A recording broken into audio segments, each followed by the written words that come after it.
مشاهدينا الكرام، بنرحب بحضراتكم حلقة جديدة وبرنامج الفن اسكندراني.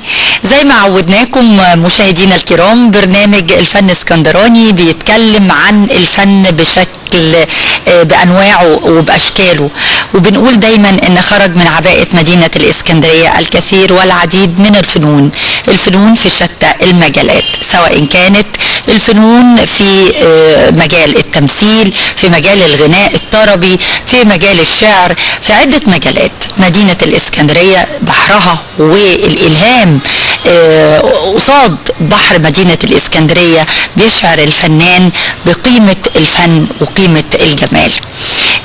احنا هنا مع حضراتكم في برنامج الفن اسكندراني. النهاردة معانا كوكبة جميلة شفناها في حلقات متتالية معانا في شهر رمضان المعظم.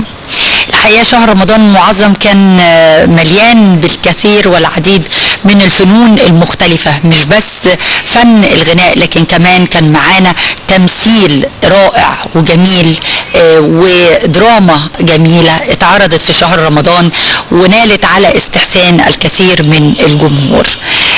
النهاردة معانا الكوكبة الجميلة نتعرف عليها أكتر، حنان محمد محمود. أهلا وسهلا بيكي حنان، منورانا. نجوى فؤاد، أهلا بيكي نجوى. أهلا بحضرتك. أهلا بيكي. صاحب العمل واللي كاتب العمل الأستاذ صبري شاهين، أهلا وسهلا بحضرتك. الأستاذ يسري، أهلا بيك. أهلا بيك. والأستاذ محمود فرغلي، أهلا بيك. خلينا كده يعني في إطلالة سريعة أسأل الأستاذ صبري، أقول له مضمون الدراما اللي اتعرضت في رمضان كانت عبارة عن إيه؟ نفكر السادة المشاهدين. بسم الله الرحمن الرحيم. كل سنة وحضراتكم طيبين والجمهور العزيز بصحة وسلامة. بالنسبة للدراما بوجه عام اللي احنا عملناها في شهر رمضان اللي هي البحث عن فارس، كانت بتتكلم عن الطار، وكانت بتتكلم على معالم اسكندرية. بالنسبة للطار بوجه عام بطريقة كوميدية لقت استحسان الكثير، لان احنا ما تطرقناش لقضايا كتيرة، هي كانت قضية معينة في اطار كوميدي، والحمد لله السادة الممثلين اصدقائي واصحابي عملوا كل ما هو بوسعهم ان كل واحد ياخد الشخصية بتاعته يفهمها كويس، والحمد لله طلعت بالشكل اللي حضراتكم شفتوه. اهلا بيك استاذ صبري. عايزه اسالك بس كده، راودني كده سؤال، ده اول عمل ليك تعمله ولا ده مش اول عمل متهيألي؟ لا، هو انا معتمد في اتحاد الاذاعه والتلفزيون من 92، مخرج بره، مخرج مسرحي في الشباب والرياضه والجامعات الاهليه. ليا شغل كتير قوي يعني الحمد لله، يعني على مدار 31 سنه. لكن ده يعني العمل اللي كتبته اخذ منك قد ايه وقت؟ هو الاستاذ محمد الحفناوي لما قعد معايا والاستاذه اماني عزت قعدوا مع بعضين وقعدنا نتكلم، عايزين نطلع في اطار كوميدي حاجه كويسه وفي نفس الوقت مفيده، نقول فكره كويسه بالنسبه للجمهور يعرفها وبسهوله ويسر. قعدنا نفكر ازاي نقدم حاجه كويسه، فافتكرنا الفكره جت عن بحث عن فارس في الاطار الكوميدي مع نجوم اصدقائي اللي قاموا بالعمل الجيد ده. ان شاء الله يا رب ما يكونش ده اخر عمل بالنسبه لك، ودايما كده باذن الله يعني تحصد الجوائز وتعمل اعمال تكون مبهره وتكون مختلفه كل مره عن العمل اللي قبله. خليني كده اتكلم مع الجميله حنان. حنان، ده اول عمل ليكي، انت لسه لازلتي في الجامعه مش كده؟ سنه كام؟ داخله ثالثه اداب مسرح.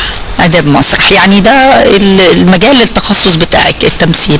قولي لي، ده اول عمل بالنسبه لك ولا يعني تشاركي فيه ولا؟ لا انا اشتغلت مسرح قبل كده بره كتير وتبع الكليه حاجات، وهنا اشتغلت قبل كده تلفزيون، يعني كان تبع جامعات بقى، مش يعني كان مشاريع تخرج كده، لكن اول دراما يعني مع تلفزيون اسكندريه. بس اول دراما. ايه احساسك لما شفتي العمل؟ وهل انت راضيه عنه ولا شايفه ان كان مثلا يعني لما كنت بتشوفي نفسك لما بيتعرض العمل على الشاشه تقولي لا الحته دي كان لازم ابقى الانفعال فيها يكون اكتر؟ يعني قولي لي مدى يعني كده احساسك بالعمل. طبعا هو كانت حاجه بالنسبه لي ممتعه جدا، خصوصا ان هي كانت اللهجه الصعيدي دي بالنسبه لي اول مره وحاجه صعبه بالنسبه لي، بس استاذ صبري واستاذه نجوى واستاذ يسري واستاذ محمود ساعدوني كتير عشان اتعلمها. بس يعني انا لما كنت بشوف نفسي اكيد كنت بقول فيه احسن، بس الحمد لله ان هي بالنسبه لي اول مره تبقى كده. وقعدتي في البيت بتتكلمي بقى بالصعيدي فتره شويه مع صحابي. طب اديني كلمتين كده صعيدي. فين ابوي؟ يلا. في الحقيقه مش فاكره قوي يعني، بس كلميني اي حاجه. استاذه نجوى كانت هي مامتي، فكنت بقول لها مش قادره يما رجلي وجعاني. حلو. رائع. استاذه نجوى فؤاد هي صديقتي على الفيسبوك اصلا، ومقالاتها جميله كده. ربنا يخليكي، ميرسي كده من ذوقك. اول عمل ليكي تشاركي فيه ولا؟ لا انا ممثل معتمد باتحاد الاذاعه والتلفزيون المصري. لا انا قصدي اول عمل في التلفزيون. لا انا اشتغلت دراما ايام ما كان في هنا بقى دراما. هترجعينا لايام زمان وتفكرينا بايام زمان. عايزه اقول ان ايام ما اعتمدنا جديد في قناه اسكندريه وكان اسمها القناه الخامسه بالتحديد، كان في دراما وكنا شغالين كويس قوي رحمه الله عليه، من خلال استاذ طارق مصطفى، حسام العزازي، محمد الحفناوي، محمد السماحي الله يمسيه بالخير. اشتغلت دراما كتير من خلال الاذاعه ومن خلال التلفزيون ومن خلال البابت العرايس. وكان ليا برامج الحمد لله كانت مسمعه كويس. بس فقط لا غير العرايس صوت واداء حركي. وانت كمان بتحركي العروسه. كنت انا ضمن صعب مش سهل ده. لا الممثل اللي هو بيقوم بتحريك العرايس والاداء الصوتي، وخصوصا اذا كنت ممكن بتمسكي 2 بابت وبتحركيهم في نفس الوقت وبتتكلمي نفس الصوت، يعني صوتين مختلفين تماما. انهي اسهل بالنسبه لك، انك انت تحركي العروسه وتتكلمي؟ هل ده بيخليكي يعني يكون في نوع من انواع الالفه، تبقي عارفه الحركه امتى فهتتكلمي مع الحركه، ولا ان حد اللي يحرك لك عشان تركزي في الكلام اكتر؟ لا اكيد طبعا الممثل الصح ومحرك العرايس الصح لازم يكون هو اللي ماسك البابت وبيتكلم. وبعدين دي بتعتبر احدى لغات الجسد، انك تخلي كف ايدك هو اللي يتحرك مع شفايفك. ده مش اللي هي العرايس اللي لا العرايس الجوانتي مش الستيكس او الخيال ودي بتبقى اكثر شويه كمان صعوبه في التحريك والاداء الصوتي، انك تمشي ايديكي مع الكلام اللي بيتقال بحيث ان انت تكوني مصدقه ان البابت هي اللي بتتكلم مش حد تاني. وتغيري بقى من صوتك النبرة. اكيد. دي كانت بداياتي في قناه اسكندريه مع الله يرحمه استاذ احمد مصطفى، وكمل معانا بعد كده استاذ محمد الحفناوي. شال على عاتقه عبء برنامج مكون من 11 لاعب عرايس، منهم 5 لاعبين و6 اداء صوتي، وكان البرنامج الحمد لله يعني فضل على مدار 9 سنين. وبعد كده اشتغلت بقى في سنترافيش مع مدام عبلة شريف ربنا يديها الصحه، واشتغلت سوا مع مش متذكره، سمر تقريبا. سمر رفاعي. سمر رفاعي، ربنا يمسيها بالخير. اشتغلت فتره طويله جدا في الدراما، استمتعت بيها وتعلمت منها كتير. الفضل في وقوفي على المسرح مثلا، يعني وقفت مسرح كمان كان الاستاذ عبد المنعم الكشير الله يرحمه، اداني فرص كتير في اللغه العربيه واللغه العاميه، ادوار متنوعه. برضو استاذ مجدي خفاجه كان مؤلف من الخارج، من خارج تلفزيون، كان معاه المخرج استاذ طارق مصطفى. عملنا حاجه اسمها الادباتي، كانت حوالي 30 حلقه على مدار رمضان، من احدى الرمضانات اللي كان فيها الدراما. قمت باداء 30 شخصيه مختلفه. قدمت ادوار كتير، منها الصعيدي، الخليجي، بنت اسكندريه. عملنا رايه وسكينه في والحمد لله سمعنا كويس جدا. وكان برضو استاذ صبري شاهين قايم بشخصيه عبد العال وشويه العمده، وصراحه برجلني يعني، هو في كل الشخصيات ما شاء الله عليه بيدي كتير وتحسي كده في ألفة. احنا كنا عاملين جو فعلا سسبنس عالي جدا، وكنا مسمعين كويس جدا.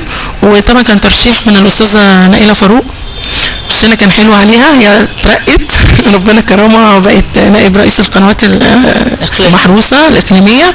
واحنا ربنا كرمنا ان احنا يعني بنتعشم ان يكون في عوده للدراما.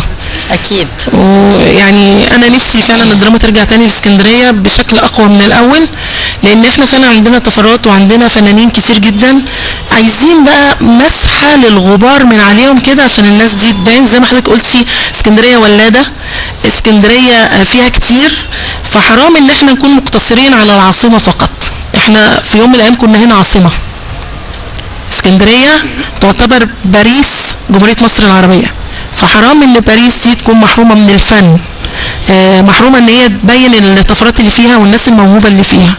احنا عايزين بس يعني فرصه ان احنا نبان والدراما ترجع تاني، ونرجع نشتغل زي زمان كده، واسكندريه تكون مسمعه. الناس كانت بتستنى قناه اسكندريه سواء من خلال الاذاعه او التي في.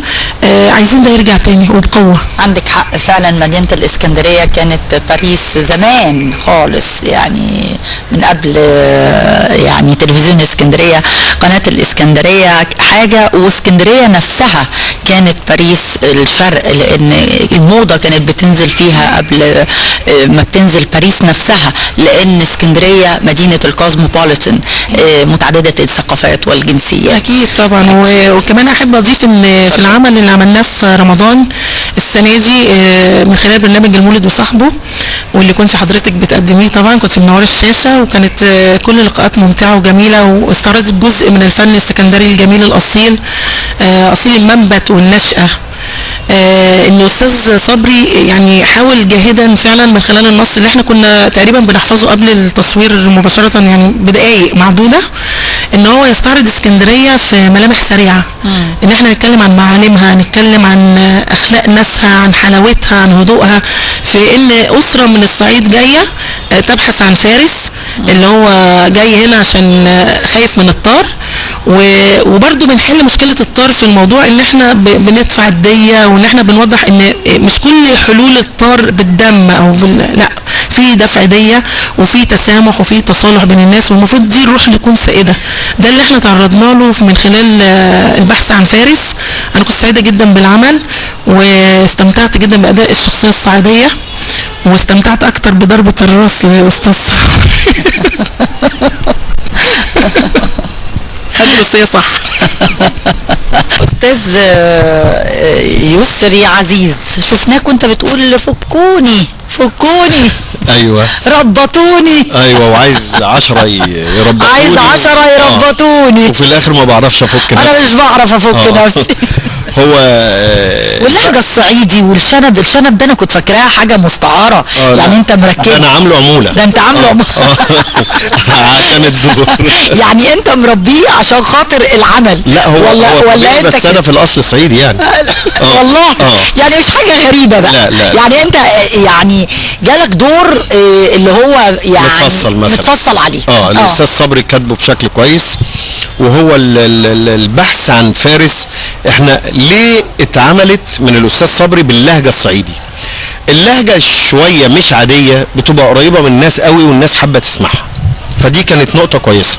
وبعدين بنعالج مشكله مهمه قوي اللي هي مشكله الطار بشكل لذيذ وخفيف وكوميدي، ان حد هربان من الطار عشان الدم بقى ياما قوي وملوش لازمه، فاحنا بيتحل بشكل سلمي، فهو بيهرب من البلد عشان الطار ويجي هنا. طب عايز يشتغل اي حاجه، فبيشتغل في المولد، بيشتغل حاوي، بيشتغل قهوجي، بيشتغل بياع،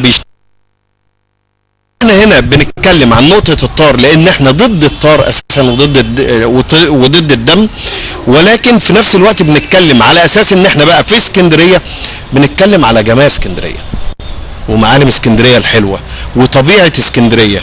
فكل ده كنا بنحاول نعالجه في دراما لذيذة كده، لان احنا بنحب اسكندرية على رأي محمود عبد العزيز لما بيقول بحبك يا اسكندرية يا بنت الايه. فاسكندريه جميله واحنا بنحب اسكندريه، ودي كانت نواه صغيره بنحاول نطعم فيها الدراما في اسكندريه لان احنا حابين نعمل حاجه.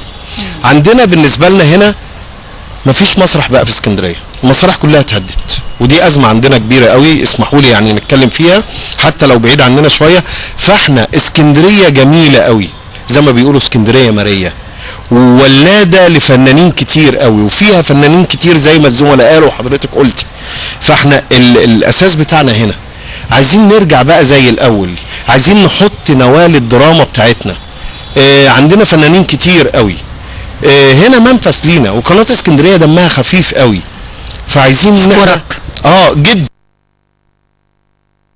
كانت يقولوا القناه بتاعت البحر اللي دمها خفيف، وهي اسكندريه عموما كلها مصر كلها بتقول ان دمها خفيف، فاحنا عايزين نقدم حاجه من خلال القناه اللي دمها خفيف، بنسعى ان احنا نعمل دراما فيها كويسه. ادينا بنعالج حاجه وبنعمل حاجه شكلها لذيذ، وفي نفس الوقت ناخد بقى الاسكندرانيه الحلوين، لان في اسكندريه فيها فنانين كتير جمال قوي. اسكندريه ولاده بفنانين وحاجه جميله، البحر بيخلي الاحساس بتاع الناس عالي قوي، فاحنا عايزين نستغل ده هنا لان بلدنا جميله وقناتنا جميله، عايزين بقى نستغل ده. وانت صعيدي بس بتحب اسكندريه. صعيدي جو يا ابوي، وبحب بلدنا وبحب اسكندريه لان انا عايش فيها. يا بوي يا بوي. أيوه. واشوف استاذ محمود فرغلي، اهلا بيك. اهلا بيك حضرتك. شفناك في دور مميز ومختلف. عوضين. عوضين، دور عوضين يعني. لو نقدر نقول الاول كل سنه وانتم طيبين، وكل سنه واسكندريه وناسها واهلها طيبين بخير. هو عوضين شخصيه يعني بين الوعي واللاوعي، يعني ممكن نقوله غبي، فاهم ازاي؟ فكان لا يعني الشخصيه كده طبعا كانت مكتوبه بالاستاذ صبري يعني بطريقه جميله جدا، وفي نفس الوقت يعني الشخصيه حبيناها، والالفه اللي كانت بيننا وبين بعضينا كانت ألفة جميلة مع الأستاذة نجوى والأستاذ صبري والأستاذ يسري. وأحب أكد حاجة بس، أستاذة حنان تنسيني الكتكوتة الجميلة. حنان نسي بنتي نجمتنا طبعا. أنا بس بتكلم على حاجة تانية، يعني بأكد معلومة إن الأستاذة نجوى والأستاذ صبري والأستاذ يسري ومحمود معتمدين في اسكندرية من 93، وبيمثلوا في اسكندرية من حوالي 30 سنة وزيادة، فليهم تاريخهم وليهم وضعهم وليهم اعمالهم كتيره جدا، يعني بسم الله ما شاء الله على المسرح وفي التلفزيون. وفتره التسعينات يعني كانت فتره برضو جميله قوي.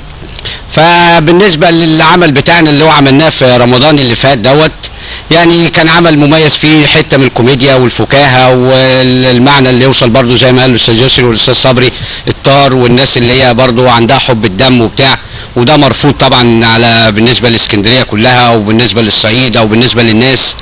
فكانت حاله كويسه بالنسبه لينا احنا كده، كانت عوده لينا يعني ان احنا نعمل حاجه في اسكندريه يعني. ان شاء الله دايما تعملوا لنا حاجات جميله ودراما كده ممتعه. هناخد مع حضراتكم فاصل نشوف ونسترجع بحضراتكم المولد وصاحبه، ونرجع تاني نستكمل باقي حوارنا مع ضيوفنا. خليكم معانا.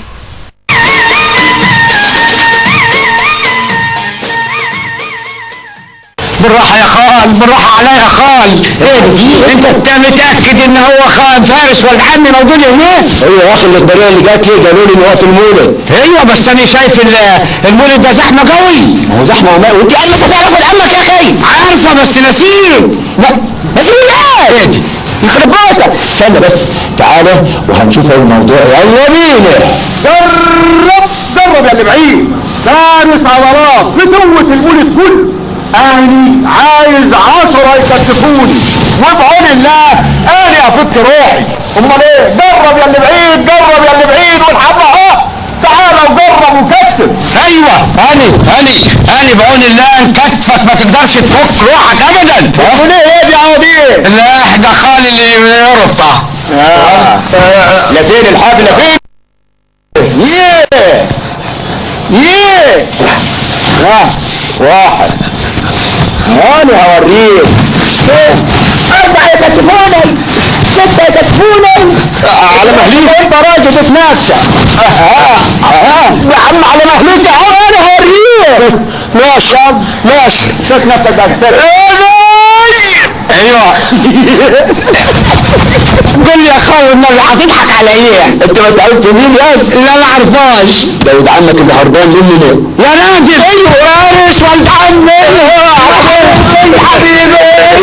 فكني عوضين ربنا يخليك فكني. حاضر بس لما خالي يمشي. طيب ايه انت عندك امساك ولا ايه؟ استنى يا اخي استنى. اقول لك ايه؟ قول يا خال. عوضين انا اروح اجيب العربيه واللي فيها على كتافي ونوديه المبارك عشان عايزينه. طيب انا قاعد ايه يقدر هيجيب لك في والنبي يا خال واكل سمك ده في واحد عشان هنجيب الراجل يا اخي. طيب ماشي هات اي حاجه صلدناها. ما هنشوف العربيه. عوضين ربنا يخليك فكني على طول. حاضر هجيب لك الف فراخ وسمك. خالي ماشي. ايوه انت وحشني يا جو يا فارس. بص يا عوضين في رقاصه جايه من هناك خليك معاها هترقص وانا هجيب لك الفراخ والسمك واجيلك على طول. يا سلام رقاصه جايه. ده الواحد يقعد للصبح نهوت بلا واكل العربيه. والله ينور يا خال. ايه فين عود عمك ايه؟ راح يجيب لنا حاجات وقال لي استنى الرقاصه فين؟ جايه هناك هذا فين ولد عمك عشان تتفرج على الرقاصه؟ ايوه والبلد هيقول علينا ايه يا خال. واحده يا خال وده دعتني. واحده دي يا اخي ما انت السبب كل اللي احنا فيه ده. ما انت عمال تلف خالص تلف لما تعبتني. هرب مني ده فارس يا اخي انت السبب. والله انا هربت. هو قال لي راح نجيب لكم واكل ونجيب الرقاصه وندي. الرقاصه دي هو كل في دماغك كل في دماغك الرقاصه دي. ايوه ما هو قال لي كده يا خال. يا اخي عيب عليك. ادينا قاعدين اما نشوف. نقعد على دعوه المولد دي شويه لحد ما نشوف ربنا يسهلنا كده ونروح ندور عليه تاني في المولد. ما احنا وراش حاجه. وش عرفك ان دي قهوه يا خال؟ يا ابني مكتوب عليها دعوه المولد. ايوه انا ما نعرفش نقرا بس هو باين عليها مكتوب المولد. ما تعرفش تقرا؟ ايوه انت هتسمني هي خال. طيب يا خال. طبعا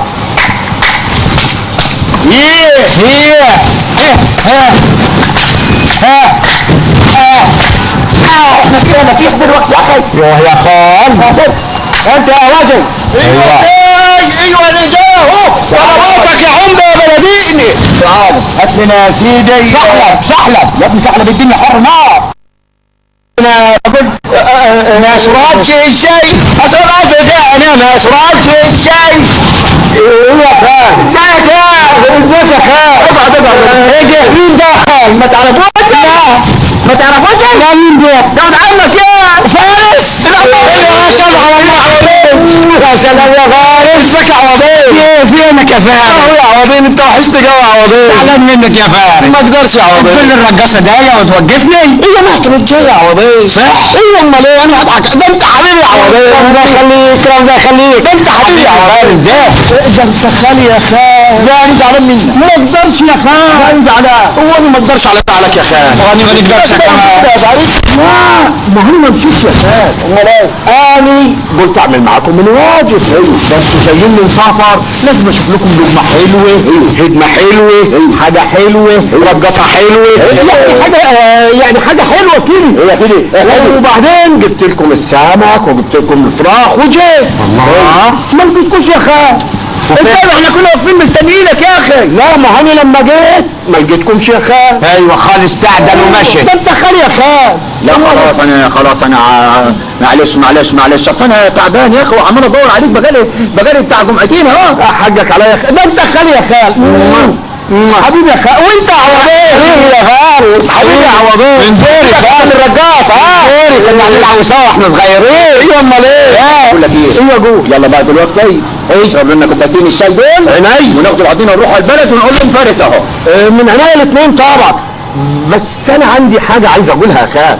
يعني ينفع كده تبقوا انتوا موجودين ما اجيب لكمش حاجه حلوه ولقمه حلوه تاكلوها الاول؟ لا مش عايزين حاجه. لا عايزين. ايوه عشان عوضين حرام، ده انت خال يا خال وعارف الاصول برضه يا خال. خلاص يا عوضين اديله ولا فيه فلوس. لا ما ينفعش يا خال. خالي قال. لا الواجب ده عندي. لا بقول ايه؟ خالي قال.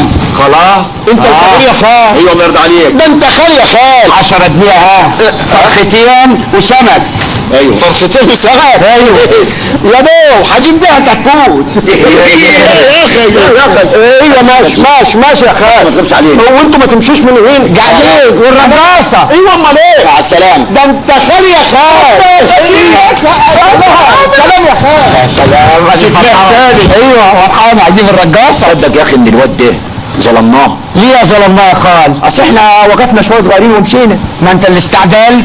ايوه صح. لا صح. بقول لك ايه؟ قول يا خال. حلبنا يجي.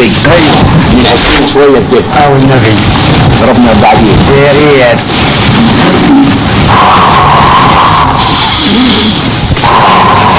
ايه يا خال؟ عربيه لابس فيها دي قلت هنحلم يا خال. احنا قلت لسه الحال بتاعك. بقول لك ايه؟ قلت اخر تاني يا بايه. طب وبعدين يا خال؟ يا دي النصيبه السوداء. ايه دلوه؟ معرفش. بقول لك ايه؟ قول. يكونش الناس اللي راحت تشتري بيهم ولا حاجه طمعوا في ال10 جنيه؟ ايوه ممكن وقزوه. صدق صح. ايوه لازم اقف جنبيه. طب اقول لك ايه يا خال؟ نرجع تاني نروح ندور عليه. ايوه ندور عليه انت ابو الرجوله انا عارفك. بس خلي بالك ايه انت اللي قلت المره دي هندور عليه. ايوه ندور معاك انا. ادور على مين؟ على ولد عمي. يا ابني امال احنا رايحين ندور على مين ايه؟ طب انت اللي هتقول يا خال يعني مش هندور عليه؟ ندوره. يلا بينا. يا سلام. الحمد لله يا اخي. الحمد لله والله يا سلام. الواحد كان جعان قوي. الحمد لله يا رب. الحمد لله. متشكرين يا فارس على الوكله الزينه دي. عليه يا ولد عمي الف انا وشفا يا ولدي. احلى حاجه ان انت وكلتنا سمك النهارده. ها؟ سمك؟ ده انت فجر صحيح يا اخي. يا ده دي فراخ يا واد. ما اعرفش الفراخ من السمك يا شيخ صح. ايوه يا خال دي فراخ دي. يا ده انت عايز تحرجني قاعد مع الناس ليه؟ ما فيش احراج يا خال. يا قلت لك ده فراخ. هو واخد على الفرخه عندنا قد كده. ايوه الفرخه ببركتها. انما اللي عندكم تكتوك ده صغير. زي بعض وبالف انا وشيخ. زينه برضك. ايوه زينه الواحد كان جعان قوي. ايوه والله كنت جعان قوي. هنقول لك ايه يا فارس؟ ايوه بعد اذنك يا خال. قول بعد اذنك. او اتفضل باقي من الفلوس. باقي؟ يا ابني عيب يا فلوس ايه؟ يا ابني عيب. الواد طبع قدامي طول النهار معانا وراح يجيب لنا اكل. زي بعض يا خال. كنت دافع كام يا ولد عمي؟ مديك 10 جنيه. ايوه صح. يا ابني عيب يا ابني يا خال. في باقي 10 جنيه اهي. يا سلام الحمد لله يا رب. ايه ده 10 جنيه؟ ايوه امال ايه يا خال؟ انت كسبت البتاع دي بفرخه ولا ايه؟ زي بعض يا خال. والله العظيم لك حاجه غريبه ده. حاجه زينه. بقول لك ايه بقى؟ ايوه قول يا خال. صلى على النبي عليه الصلاة والسلام. دلوقتي يا ابن عمي. ايوه انت دلوقتي خلصت. وكلنا وشربنا. ممكن بقى تلم خلقاتك وتنوك توكل الله على البلد يا ابني. ايه يا خال؟ ايه نروح البلد دي لقيت ليه؟ لا قاعدين شويه احنا في البلد دي. ايه انت؟ انا قاعد مع فارس. ايوه يا ولد عمي. خلينا قاعدين شويه يا خال. يا ابن البلد عايزينه يا ابني اديك بتسكت يا. طب ماشي نقعدوا شهرين. ايوه يا خال نقعدوا شويه. لا دلوقتي تم خلقاتك وتوكل على الله. يلا بينا يا ابني. ما هو اصل يا خال يعني نستنى شويه. ليه يا ابني؟ ما تقول الحقيقه. الحقيقه يا خال اني قاعد في اوضه ومقصور عليا يعني 2-3 كده فلازم ادفعهم قبل ما امشي. طب مش تقول ده طلع الفلوس يا طلع الفلوس يا خال. كم هي يا اخي؟ 1000 جنيه يا خال. طلع شوف اللي معاك كام. معايا 20 جنيه و10 جنيه بقوا 30 جنيه. ايه يا خال؟ بقول لك 1000 جنيه تقول له 30 جنيه ما يمشي بيهم نفسك الجيات. بص يا خال اقول لك انا في شغلانه كنت متكلم مع ناس فيه هنروح اشتغلها ونلم القرشينات وندفعهم وبعد كده نسافر. يا ابني ما مش هينفع انت تشتغل وهتلم 1000 جنيه انت لوحدك. احنا بقول لك ايه احنا نساعد بعضينا ونشتغل احنا الثلاثه مع بعضينا. نلمهم بسرعه 2-3 كده عشان ربنا يكرمنا ونروح البلد زي بعض يا خال. ايوه نشتغل معاكم انا. نروح ندور على شغل. ايوه ندور على شغل. يلا بينا. ربنا يوفقك يا فارس. السلام عليكم. سلام ازيك يا خال؟ السلام عليكم يا خال. ازيك يا حاج؟ ازيك عامل ايه؟ اهو انت حاج عامل ايه؟ المصطفى ربنا يخليك. انا جيتك زي ما قلت لك. الحمد لله على السلامة. الله يسلمك. قول له يا خال، قول له يا خال. بقول لك ايه يا عمي؟ اتفضل. الولد ده مطرب كده، واحنا اصلا فرقه من الصعيد وعاملين شغل تمام تمام تمام. فدلوقتي يعني لو حضرتك تجربنا في المولد ونشتغل في المولد يعني وهلقمة عيش نتقسموها. يا عم انت هتقطع عيشي كده يعني. لا ما احنا مع بعضينا كل سنه طيب، الدنيا رمضان. مش كده يا خال؟ ما تخافش يا ولد عمي. ايوه انت برضه زيه من لحمي ودمي. اما نشوف. انت خالي يا خال. انت خالي يا خال. طبعا ممكن بحضرتك تجرب. ايوه اقول يعني هنجربك دلوقتي. ايوه صوتك ده صوتك ده يعني ولو تمام يعني تشتغل معايا، لو ما كانش تمام يعني هنجرب عامة. لقمة عيش يا خال، لقمة عيش. يلا بينا. يلا بينا. هتسمعونا ايه طيب؟ هقول لك اني هات الميكروفون ده. تعالى ده يلا. تعالى هات يا خال. ايه هالك ده. يلا الفرقة بتاعتنا. يلا. هنقول ايه؟ هنقول ايه؟ مش انت بتهزر يا اخي؟ ايوه دق يا ساعة وقولي بالحق، قولي بالحق، والله يا قلب انا سامع دق سامع دق. الساعة كم على باب السوق؟ الساعة كم؟ الساعة كم؟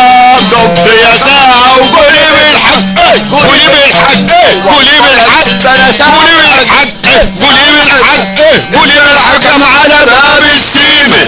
الساعة كم؟ الساعة كم؟ ايه رايك ده؟ ايه رايك؟ بص ايه رايك؟ خال يا خال يا خال راحوا فين حبايب الخال؟ فارس والخال راحوا فين؟ يا قطمة وسطياني، يا نيابة روح منك لله يا مجاهد، اشوف فيك يوم يا بعيد زي ما انت بشحطتني وبشحطة البت كده. يلا يا بنت امي. مش قادرة يما، رجلي وجعاني. معلش يا فاطمة نعملوا ايه بس في ابوكي؟ وانت عرفتي منين ان ابويا هنا يما؟ يا بنت ما هو كلمني من كام يوم كده في التليفون وقال ان هو جه هنا عند عوضين وعند فارس عشان يشتغلوا في المولد. تعالي اسالوا الراجل اللي واقف هناك ده يمكن يعرف عنيهم حاجة. بقول لك ايه يا حاج؟ والله ما عملت حاجة وهو خالي. عوضين؟ مرت خالي. ابويا فين يا عوضين؟ ها؟ ابويا فين يا واد رد كده عليا. خالي. يو ابويا سأله حاجة؟ لا ابوك زين كويس الحمد لله. هنقول لك انا اصله خالي مأجر عجلة. يا لهوي يا حمتي يا ستي. هو مأجر طيارة. هنقول لك عجلة. قلنا كل واحد فينا يلف لفة وهم راحوا لغاية درجيات مدوش وسايبيني لوحدي هنا. يا اختي اسم الله سايبينك لوحدك انت وبت. تعالى معايا وريني فين خالك. انا لازم اعرف هو فين. اصبري بس يا مرت خال، ما هو جايد الجيت. جايد الجيت؟ يعني ايه جايد الجيت يا واد؟ يعني انت عايز تفهمني ان خالك ساب البلد المدة دي كلها عشان يمشي اسكندرية ويلعب مع فارس؟ ومش عيب ابوي بعد العمر ده كلك يركب عجل؟ ما هو غصب عننا يا فاطمة. يعني ايه غصب عنكوا دي؟ انا عايز هنقول لك يا مرت خال. قول يا اخوي اديني سامعة. فارس عليه فلوس في البلد دي. طب ما احنا عارفين وايه الجديد؟ ما احنا قلنا نشتغلوا معاه عشان يسدد الفلوس عشان يرجع معانا البلد. يا صلاة النبي احسن ما كتر ما بتسددوا قوي. جاتكم نيلة. انت يا واد انت تعالى معايا وريني فين مكان خالك. اصبر يا مرت خال اصبري، هو جايد الجيت تاني. يعني ايه جايد الجيت يا واد؟ انت بتاكل بعجل حلاوة؟ يعني انت عايز تفهمني ان مجاهد بجلالة قدره ساب البلد وجه هنا عشان يلعب بالبسكليت دي؟ ايوه ما احنا السبب نقول لك. احنا اصلا ما عرفناش نشتغلوا هنا حاجه، المولد واسع وكبير وقلنا لا. واحد قال لنا ايه؟ تعلموا ركوب العجل واعملوا اركوبات انتوا الثلاثه. استغفر الله العظيم يا رب. ايه الميكروبات دي؟ يا مرت خال لسه زي ما انتي. ايه دي اركوبات؟ يعني يجيبوا العجله كده ويمسكوا ايديهم ويركبوا وشمال ويمين وشمال ويمين ونلموا فلوس ياما قوي. يعني ايه برضك مش فاهمه؟ بهلوانات يا امي بهلوانات. يا خبر مش فاهم. يعني ابويا بعد العمر ده كله هيشتغل بهلوان؟ بهلوان يا مجاهد بهلوان. يا وجع سوده يا دي الفضيحه ام شلاشل يا دي الجرصه ام حناشر. اودي وشي فين من البلد؟ بيجي الراجل نازل اسكندريه عشان يلعب بالعجل. طب ماشي يا مجاهد كده برضو يا خال. العجله تتسرق منك. وانا اعمل ايه يا اخي؟ ما تحزنيش اكتر ما انا حزنان. طيب بس نفسي اعرف يا خال، أيوه. العجله اتسرقت منك ازاي؟ انا دلوك مش خدت اللفه بتاعتي؟ ايوه وبعدين كنت واقف مكانك وانا اجي لك وقفت مكاني. خدت اللفه ورحت ايه لقيت الدنيا حر نار وانا صايم، نفسي شويه ميه يحطوا على وشي، نفسي دماغي دي هتطق من شرار. وبعدين عملت ايه يا خال؟ ولا حاجه، خدت بعضي ولقيت زير جنب مني، رحت راكن العجل على الزير ورحت واخد الكوز وعبي من الكوز وحطه على راسي، عبي من الكوز وحطه على راسي، عبي من الكوز. وبعدين يا خال ايه بعد ما عبيت بالكوز وحطيت على راسك ايه اللي حصل؟ بقت طريتك ده وبقت حلوه. يا حلاوتك يا خال. لقيت اتنين بيتعاركوا مع بعضهم، قلت يا ناس حد يتعارك في رمضانك مع بعض يوم؟ لا. حرام عليكم. ايوه حرام. وبعدين دلوقتي واخدهم بالحضن ورابطهم هما الاثنين، وده بس ده وده بس ده، وروحوا الحمد لله. الحمد لله. وصالحتهم يعني؟ ايه؟ وصالحتهم يعني؟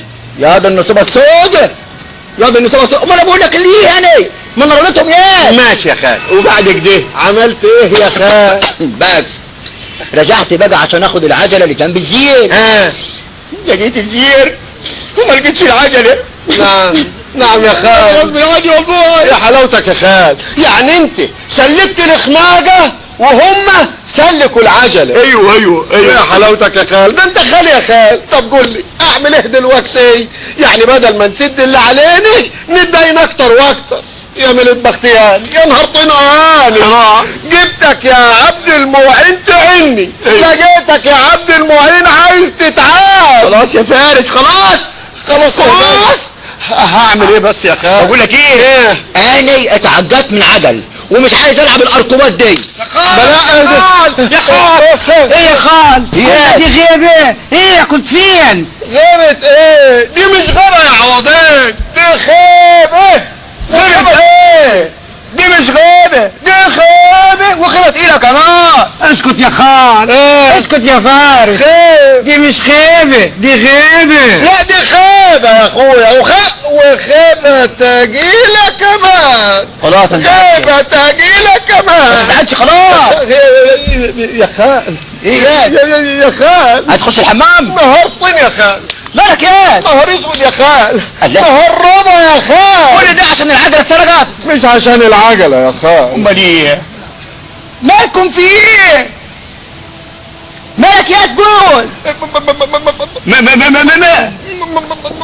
مراتي هتقول لك انا اصل الموضوع ايوه الموضوع مالكم؟ والله الموضوع انا مش فاهم حاجه. يلا بينا يلا بينا يا عوضين. ابوي ايه؟ ابوي؟ يا نهار اسود، حفيظة. ايوه حفيظه يا نن الروح. ازيك يا حفيظ عامله ايه؟ تمام يا اخوي. الحمد لله على سلامتك. شوف المولد ده. الله يسلمك يا سيد الناس يا تاج راسي. الله يرضى عليكي. ايه امال ايه؟ الله يرضى عليك. تجي انت قاعد هنا واحنا قاعدين هناك في البلد الحنة ننتظروك على اساس انك جاي تجيب الموقوس فارس على خيب الرجع عودين وترجع. أيوه. قوم تيجوا هنا تلعبوا وتركبوا عجل. مش عيب يا ابوي؟ عجل. يا انت وامك فاهمين غلط.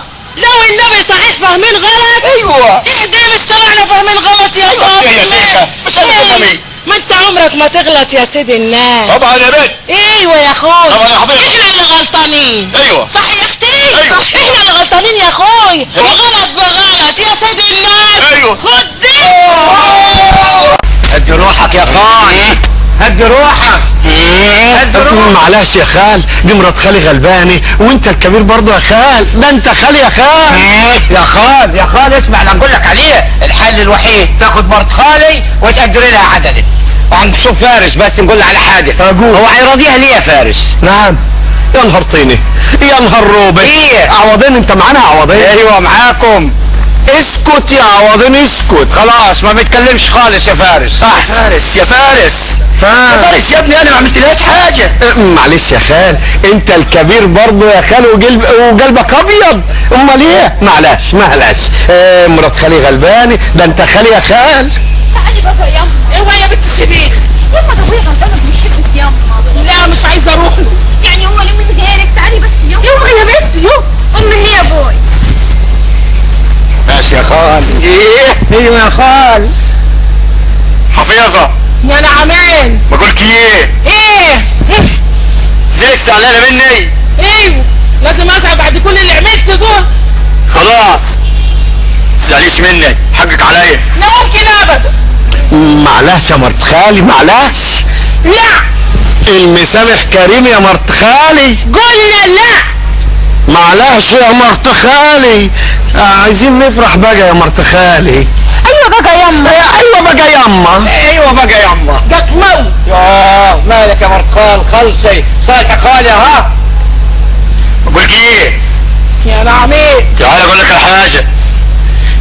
بقولك ايه ايه الولد ده الولد فارس. ايوه اتقدم لفاطمه بنتك وانا وافقت وفاطمه وافقت كمان. انا صحيح. ايوه انا بتتكلم صحيح. ايوه.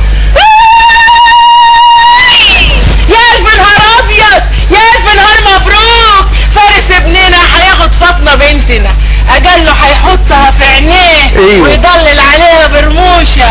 طب انا عايزه اتفسح بقى. وانا كمان عايزه اتفسح. بقول لك ايه ياما، طلعي بقى الفلوس اللي معاكي. الصلاة ده من العدوين قبل الحبايب يا حبيبتي. القرشينات دول انا شايلهم لك لجهازك لمستقبلك يا حبيبي. هنقول لك يا مرت خال، يا نعمان. احنا سمعنا كل حاجه، والفلوس دي احنا نجيبوا بيها هدوم ونتفسحوا، ولما نروحوا البلد نجيبوا لك اللي انت عايزاه. يا اخي ليه؟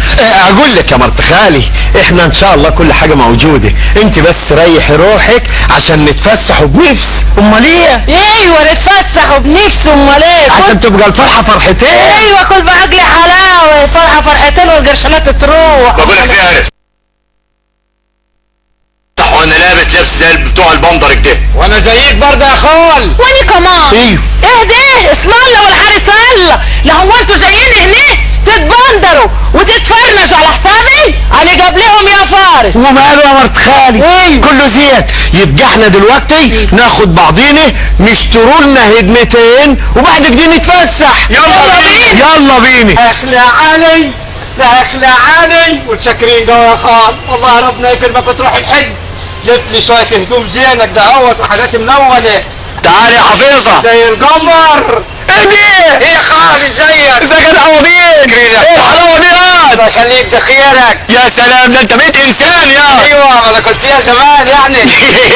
ايوه يا خالتي. ايه ايه ده؟ ايه احسن يهود اللي بيقف على الصاج. مين ده؟ ايوه صح. شربك. قولي له. يا لهوي.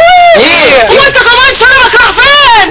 ايوه من المدعوك ده قال لي تعالى احلق لك حلاقه. وهو بيحلق النور قطع. ايوه النور جه لقيته شايل الفرده دي. وبعدين وبعدين ايه؟ عملت انت ايه؟ شلت الفرده بتاعته. اشمعنى انا يعني؟ يا صلاة النبي احسن عليكم انتوا السنين. ايوه. منورين من غير الشنبات والله. وانا حاسس يا حفيظه كده المرجع على ورا كده مش عارف ليه. لا ما ترجعش، انا وراك ازقك. ربنا يخليك يا حفيظه. ايه ده؟ ايه؟ ايه ده؟ ايه؟ وزي يا ناس بقى ولا نجوم السيمي. اسمعي يا حفيظه واجب. جيرز وبنطلون جينز الولد فارس. ووشي. ايه وايه الحلاقه الجميله دي؟ الولد فارس برضه. ايه الحلاوه اللي انت فيها دي؟ ربنا يخليك يا حفيظه. صدق ان انت جوزي. مشاهد. ايه؟ هي كلمه واحده مش هتنيك. حاضر يا حفيظه. تروح كده ولا كده اقطع خبرك، ما توربش عني. رجلك على رجلي تبقى ملازمني كده واحنا ماشيين. ليه يا حفيظه بقى ليه؟ انا ليه؟ انت مش داري انت بقيت حنكوف، وممكن نسوين هنا يخطفوك ولا يعكسوك يا مشاهد. ايه ده؟ ايوه انت هتغير عليا يا حفيظه؟ ايوه امال ايه باش انت جوزي وابو عيالي وليه والحته الجوانيه. يا سلام، ربنا يخليك يا حفيظه. اسمع يا فارس، نعمين يا عروسه يا قمر. انت يا قمر سمعت اللي امي قالته لابويا دي؟ ها؟ ايوه سمعت. انت كمان يا اخويا ما تفرجنيش ولا تروح بعيد. سنبنات اسكندريه. هو انا اقدر برضه يا قمر؟ انت العين ما تقدرش تشوف حد تاني غيرك يا عروسي. يا بقى يا خرابي. انت يا دي عوضين ها؟ تمشيش غير مع نفسك يا واد. تروحش كده ولا كده، فرقش روحك. تفضل ماشي بنفسك كده عشان بنات اسكندريه ما تخطفكش. الله يحفظك يا ربنا يخليك. انا عامل لكم مفاجاه. ايه خير ان شاء الله. انا جايب حمارين والله يا خال. ايه ده انا جايب حمار ليكم مرت خالي. ايوه وده حمار الفارس وفاطمه. حمارين؟ ايوه حمارين يا حزين انت، حمارين. ايوه يا خال هتتوفروا. ايوه يا عروس. هتفسحنا فين؟ اقول لك اسمعني يا خال. ايه؟ انا النهارده هفسحكم، هوديكم الجلعه واوديكم كمان المتحف والمسرح الروماني. وايه رايكم هوديكم كمان المنشيه واوديكم محطه الرمل، اجيب لكم فشار ودندورمه وترمس ماشي، واركبكم كمان الترماي ام دورين. يا حلاوه يا ولاد، ولا عشت وشفت اليوم اللي هركب فيه الترماي اللي بدورين. ايوه امال ايه؟ دورين يا فارس. ايوه دور تحت ودور فوق. قول يا فارس. ايه؟ هو الترماي ابو دورين ده الدور اللي فوق هيروح فين والدور اللي تحت ده هيروح فين؟ يا نهار طينه. ايه؟ يا نهار روبه. ايه؟ انت معانا يا عوضين؟ ايوه يا فارس. عوضين. ايه؟ اسكت يا عوضين اسكت.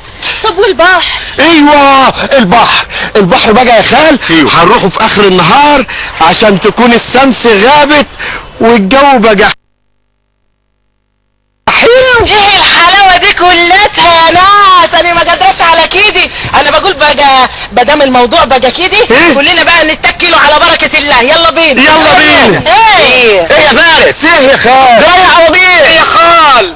الله انتوا ناسيين ان احنا في رمضان ولا ايه؟ طب وفيها ايه يا خال؟ وماله يا مساء؟ الجو حلو يا ابوي. الجو حلو يا بوي. الجو حلو يا بوي. يا اخي اتطلع على عينك انت استنى.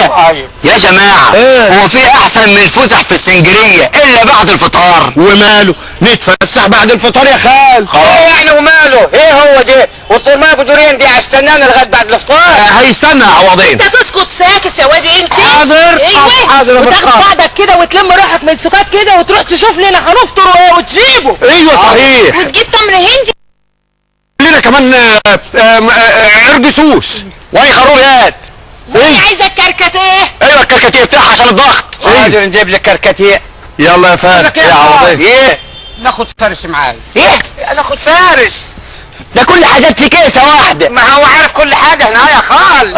ايوه صح لا وادي فارس. ايوه خال. روح مع عوضيات. حاضر يا خال. ما انت الكبير وخالي يا خال. خلاص يا روح.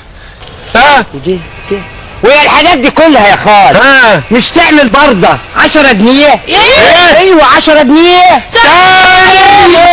رجعنا مع حضراتكم مرة تانية بعد ما شفنا الدراما، واتمنى ان حضراتكم تكونوا سعدتوا بيها وشفتوا الكاركترز المختلفة الجميلة الصعيدي من اللهجة الصعيدية. ارجع تاني اتكلم مع الاستاذ محمود فرغلي. امنيتك ايه لتلفزيون اسكندرية، وامنيتك ايه للفن في اسكندرية بشكل عام؟ والله هو فعلا الواحد ليه امنيه في اسكندريه من زمان قوي، ان اسكندريه تزدهر. يعني مش عايز اقول اكتر من اي محافظه في مصر، لان القاهره برضو يعني ليها عامل كبير قوي لناس كتير، لكن بنتمنى ان اسكندريه الفن التمثيلي بالتحديد ياخد حقه فيها بالنسبه للمسرح او التلفزيون، لان معانا ادواتنا، معانا مسرح ومعانا، رغم ان المسرح كتير دلوقتي يعني حصل فيه نقص كبير قوي، بس معانا تلفزيون وطلع ناس كتير، يعني عمل دراما كتيرة في فترة زي ما قلت قبل كده. التسعينات كانت فترة ازدهار عالية جدا في المسرح والكليات وأصول الثقافة ومراكز الشباب، وفي التلفزيون هنا كان في أعمال كتيرة قوي وكانت بتتشاف من، يعني كانت من مصر كلها بتتشاف يعني. وبتمنى يا رب تكون الدراما راجعة إن شاء الله، وهي راجعة إن شاء الله بإذنك يا رب راجعة. أستاذ يسري؟ والله احنا بنتمنى إن احنا نعلى زي ما قال اخونا محمود، وزي ما احنا قلنا برضو هنا اسكندرية فيها ممثلين كتير قوي وفنانين كتير قوي. عايزين نهتم شوية بالدراما، نهتم بالمسائل الفنية اللي موجودة، لان عندنا اذا كان مكان تصوير، اذا كان لوكيشن، اذا كان موقع، اذا كان اي حاجات فنية كلها موجودة. فعايزين نمرة واحد نحب فننا بجد، نحاول ان احنا نعلى بيه ونحب بعض بجد. يعني النهارده كلمه احنا بنحب بعض واحنا كويسين بقت بتتقال كده، لا احنا لو حبينا بعض بجد وحبينا اللي احنا بنعمله ربنا هيكرمنا وهتبقى الحياه حلوه ونقدم كل ما هو جميل ان شاء الله. وكل سنه وانتم طيبين. وانت طيب وبالصحه والسلامه. الاستاذ صبري؟ انا بتمنى لكل موهبه في اسكندريه انها تشوف النور. بتمنى ان الشاب الهاوي او الفنان الهاوي في اسكندريه القاهره عشان هيتشاف، لا هنا وزي ما بقولها دايما وفي اي لقاء بقولها، اسكندريه مفرخه للقاهره للفن، وطول عمرها كده. بتمنى تلفزيون اسكندريه ان ترجع الدراما تاني، ولان المجموعه اللي كانت بتشتغل في الدراما موجوده، ما زالت موجوده لحد دلوقتي، بس هي المشكله في موضوع حته الانتاج ده غصب عنهم، بس هم جواهم طاقه ابداعيه رهيبه جدا. فبنتمنى الساده المسؤولين على التلفزيون المصري انها تشوف تلفزيون اسكندريه علشان تنميه المواهب اللي موجوده في اسكندريه. نجوى. هي منارة الفن والثقافة طول عمرها، وان هي بلد جميلة باخلاقها بشعبها بناسها. نفسي يرجع احنا منبت الفن، عايزين بقى الفروع تمتد مكان في جمهورية مصر العربية وخارج جمهورية مصر العربية. مش عايزة يكون الفن احتكار بس على العاصمة ويكون كل الانتاج موجه هناك بس، لا انا عايزة كل محافظات مصر كل الطفرات اللي فيها والفنون اللي فيها تظهر بالشكل اللائق اللي بيجسد بلدنا. كل مكان في مصر بيحكي حدوتة عن مصر، عن جزء من مصر. فاحنا ليه ما يكون منا ويكون في اعمال كتير متنوعة تبين مصر، اصالة مصر وعراقة مصر و7000 سنة حضارة بنتكلم فيهم، عايزينهم يبانوا فعل مش كلام، مش محاضرات، مش شكل سياحي خارجي، اهرامات ومسلات ومعرفش فنارة الاسكندرية القديمة. لا احنا عايزين يبان دوت في اعمالنا في وجودنا. النهاردة عشان تسيبي اثر في نفس بني ادم ويفضل فاكرك بيه لازم تعلمي فيه صوت وصورة. زمان الناس كانت بتعتمد على الاذاعه بس في الصوت، النهارده عندك الصوره مكمله، بالعكس بل هي بقت بشكل اشمل واجمل ان هي تخليكي فاكره كل حاجه حلوه في بلدك، المناظر الطبيعيه، الشوارع الجميله. عايزين نهتم بكل ده ونرجعه تاني الاسكندريه ولكل محافظات جمهوريه مصر العربيه. عايزين مصر فعلا تبقى جميله وتبقى قد الدنيا زي ما قال رئيس. عايزين مصر تبقى قد الدنيا وكل الدنيا، ونفسي كلنا نرجع زي زمان، عادات زمان وتقاليد زمان وأصالة زمان وعراقة زمان. ولا هفضل اقول زمان زمان، يا نقول ايه، قول الزمان ارجع يا زمان. انا سعيدة بوجودي معاكم النهاردة، وبشكر استاذ محمد الحفناوي، بشكر استاذ صبري واستاذ يسري واستاذ محمود فرغالي وحنان بنتي حبيبة قلبي. انا سعيدة جدا بالعمل معاهم من خلال المولد وصاحبه في المشاهد الدرامية. بشكر حضرتك لتقديمك للبرنامج بصورة مشرفة ترقى بالقناة السكندرية. بشكر كل الناس اللي كانت ورا الكاميرا والمعدة طبعا مش هننساها استاذة اماني عزت. بشكر كل الناس اللي اتفرجت علينا وقالت في حقنا كلمة كويسة. بشكر برضو الناس اللي انتقدتنا وقالت اي كلمة، لان برضو هي بتخدمنا. احنا اي نقد بناء بيخدمنا، اي نقد بيبقى بصورة سلبية او مخالفة اكيد برضو بيخدمنا ان احنا ناخد حذرنا وان احنا نقدم الاحسن والافضل. وكل سنة وانتم طيبين ومصر يا رب كده دايما بخير. شكرا ليكي. يعني هم قالوا كل الحاجات اللي نفسي تحصل، بس انا بس هم بقالهم 30 سنة في مجال العمل الدرامي. انت قولي لي بقى، انا نفسي لما يعني امنيتك ايه للعمل الدرامي انت وانت لسه كتكوتة كده في الجامعة وهتتخرجي ان شاء الله؟ انا نفسي يكون عندنا امل، يعني احنا كطلبة يبقى عندنا امل ان احنا هنخلص وهنشتغل في اسكندرية، مش هنروح بره. يعني انا كبنت مثلا مش هينفع اروح بره وعايزة اكمل شغل في المجال، فنفسي افضل يكون في امل ان انا هشتغل في حاجة هنا وهتعرف وكده وهيكون ليا اسم مثلا زي اللي بيروحوا بره. بس ان شاء الله باذن الله. حنان انا بشكرك وبشكر نجوى واستاذ صبري واستاذ يسري واستاذ محمود، بشكركم على العمل الجميل اللي اسعد جمهور مدينه الاسكندريه وتلفزيون الاسكندريه، لطالما كانت مدينه الاسكندريه مدينه الالهام اللي بيخرج فعلا منها ومن عبائتها الكثير والعديد من الفنون. انتهت حلقتنا النهاردة مشاهدينا الكرام، لكن بنوعد حضراتكم بحلقات متنوعة ومتجددة من الفن اسكندراني. نشوفكم في الأسبوع المقبل، لكم منا أرق التحيات. شكرا لكم وتصبحوا على ألف خير.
Thank you.